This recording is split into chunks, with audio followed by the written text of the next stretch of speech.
दुनिया के सबसे बड़ा एयरपोर्ट। गुज़िश्ता दिनों इस्तांबुल में दुनिया के मसरूफ तरीन एयरपोर्ट्स में से एक अतातुर्क एयरपोर्ट पर ऑपरेशंस को बाज़ाब्ता तौर पर बंद कर दिया गया, जबकि तमाम कमर्शियल परवाजें नए हवाई अड्डे पर मुंतकिल कर दी गई। यानी अब इस्तांबुल का नया एयरपोर्ट बाकायदा तौर पर ऑपरेशनल हो गया है।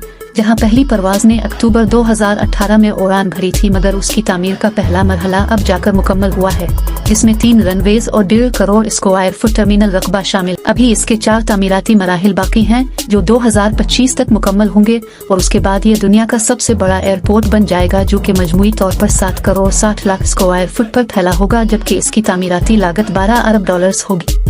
पहले मरहले की तकमील के बाद ही अब यहाँ सालाना 9 करोड़ मुसाफिरों को हैंडल करना मुमकिन हो गया है, और जब ये मुकम्मल हो जाए तो ये हर साल 20 करोड़ मुसाफिरों को खुश आमदीद कहेगा। इस तरह ये मुसाफिरों के ट्रैफिक के लिहाज से दुनिया का सबसे बड़ा एयरपोर्ट कहलाएगा। इसकी ड्यूटी फ्री शॉप्स के लिए ही 55,000 स्क्वायर मीटर रकबा मौजूद है, और ये तुर्की के मशहूर अबनाए बास्फोरस से मुतासिर है, जिसको 7 हिस्सों में मुख्तलिफ तरह के कॉन्सेप्ट जैसे फैशन गार्डन, फीमेली पैलेस और स्टाइल बीच वगैरह मौजूद होंगे। इस एयरपोर्ट में एक होटल भी है, जिसमें 451 कमरे मुसाफिरों के लिए मौजूद है। इसका एयर ट्रैफिक कंट्रोल टावर भी मुनफरिद होगा, जो कि एक ट्यूलिप फूल की शक्ल का होगा, जो कि तुर्क सकाफत का मकबूल और अलामती फूल है। तुर्क एयरलाइन ने 5 अप्रैल को अतातुर्क एयरपोर्ट से अपने ऑपरेशंस इस नए एयरपोर्ट में मुंतकिल करने का काम शुरू किया और महज 24 घंटे में इसे मुकम्मल कर लिया।